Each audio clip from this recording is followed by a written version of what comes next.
Kisah mistis ini saya alami ketika saya masih berumur 12 tahun. Waktu itu saya masih kelas 6 SD.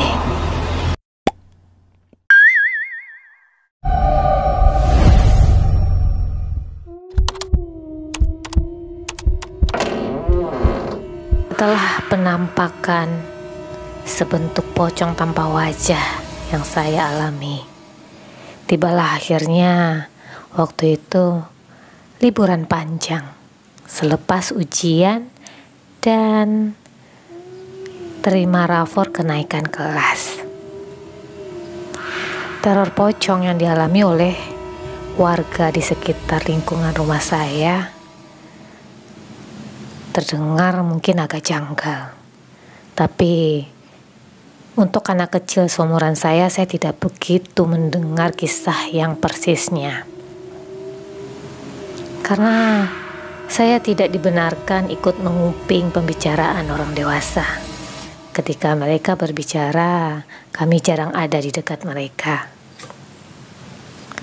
Untuk liburan panjang ini mungkin akan sangat menyulitkan bagi saya karena tidak bisa keluar malam atau bermain pun hingga siang hari. Untuk anak kecil seumuran saya waktu itu, liburan panjang itu akan dipergunakan waktunya untuk bermain, dan bermain. Beberapa teman saya sudah pergi liburan dengan orang tuanya meninggalkan lingkungan.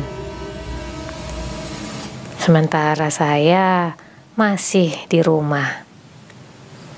Tapi entah mengapa pagi itu tante saya berkata akan mengajak saya liburan ke tempat nenek saya. Wah, senangnya hati saya. Kebetulan saya tidak pernah bertemu nenek saya. Nenek saya ini merupakan nenek kedua karena nenek kandung saya sudah meninggal. Sehingga ini merupakan istri kedua dari kakek saya.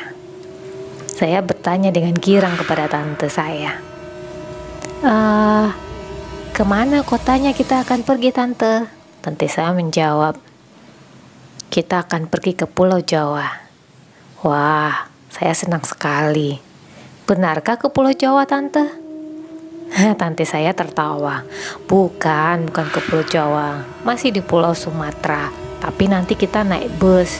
Busnya itu besar dan butuh waktu semalaman untuk sampai di sana. Saya sangat girang karena saya belum pernah naik bus besar dalam waktu yang lama. Loh, naik bus besar, terus ke pulau mana? Masih Pulau Sumatera. Tadi tante bilang ke Jawa, maksudnya gimana? Tante saya menerangkan bahwa nenek saya ini merupakan orang Jawa, tapi tinggalnya masih di Pulau Sumatera tapi bukan di Padang.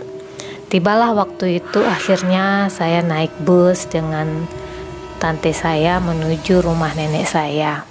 Dalam perjalanan saya sangat girang, tapi karena perjalanannya sangat lama, saya mulai merasa lelah dan merasa bosan di dalam bus. Ya, untuk anak seumuran saya masih butuh bermain, bukan? Tidak ada teman bermain di atas bus. Setiap pemberhentian untuk makan atau minum di sebuah restoran, kami turun bersama. Kebetulan waktu itu sudah menjelang sore hari. Ini waktunya makan malam saat bus akan berhenti. Saat malam hari itu kami memasuki sebuah restoran. Restorannya itu berada posisi yang sangat jauh dengan rumah penduduk dan saya merasa ini bukan perkotaan. Seperti kalau orang dulu sebutnya persawangan. Yaitu daerah sepi dan seperti lebih mendekati hutan yang sudah dibuka.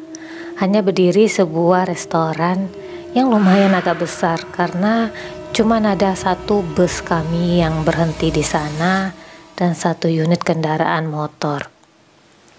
Kami turun dan masuki restoran tersebut.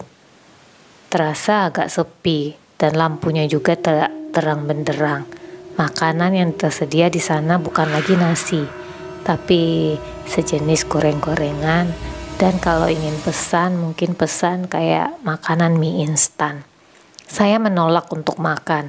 Saya hanya duduk dan minum teh yang disuguhkan oleh pelayan yang dipesan oleh tante. Tante saya juga tidak makan, hanya pesan minum saja dan duduk. Kemudian ia bertanya, "Kenapa? Vegi mau ke kamar mandi?" Saya mengangguk, "Iya tante." Lalu tante bertanya kepada pelayan restoran tersebut, "Pak, kamar mandinya di mana?" Bapaknya menjawab, "Itu Bu, kamar mandinya agak ke belakang dan Ibu turun ke bawah. Nah, di sana kamar mandinya." Saya melihat ke tante saya, "Kamar mandinya kok jauh banget, turun ke bawah?" Saya melongok ke arah yang ditunjuk oleh pelayan. Kami kemudian berjalan ke arah kamar mandi. Saya memegang tangan tante saya dengan erat. Jalan menuju kamar mandinya sangat gelap. Saya bertanya, "Tante, benarkah ini arah kamar mandinya? Mengapa kamar mandinya kok gelap begini, gak ada lampunya?" Tante saya menggesek tangan saya, "Bukannya tadi kebelet kencing, ya udah." Kami menyusuri jalan yang agak berbatu sekitar beberapa langkah, lalu ada tangga turun ke bawah. Lalu kami turun ke bawah dan benar saja di bawah itu ada kamar mandi dengan lampu teplok kuning.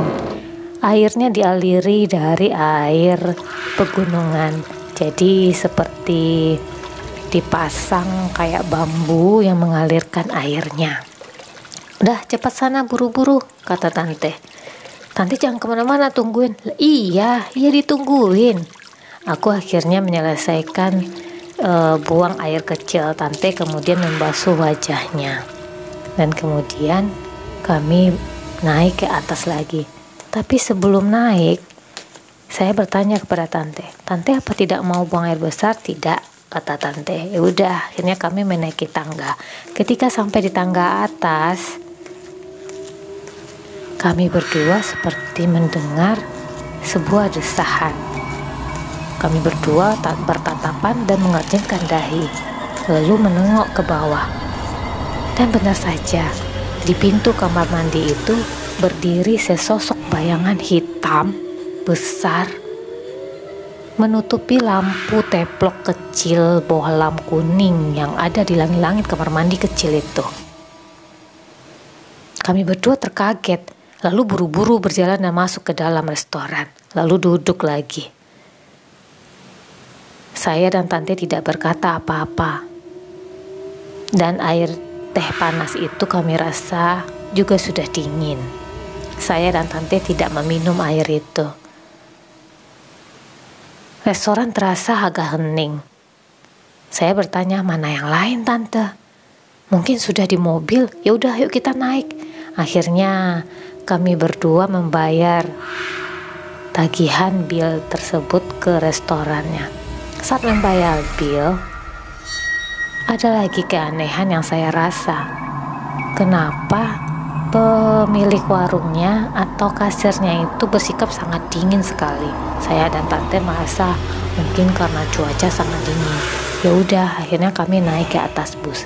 Sampai di bus, ternyata benar semua penghuni sudah di dalam bus. Supirnya juga sudah standby di kursi sopirnya dan kendaraan busnya juga sudah menyala. Supirnya bertanya kepada kami, "Kenapa lama sekali?" kata sopirnya. "Loh," tante saya menjawab, "Loh, bukannya kita berhenti untuk makan, Pak?"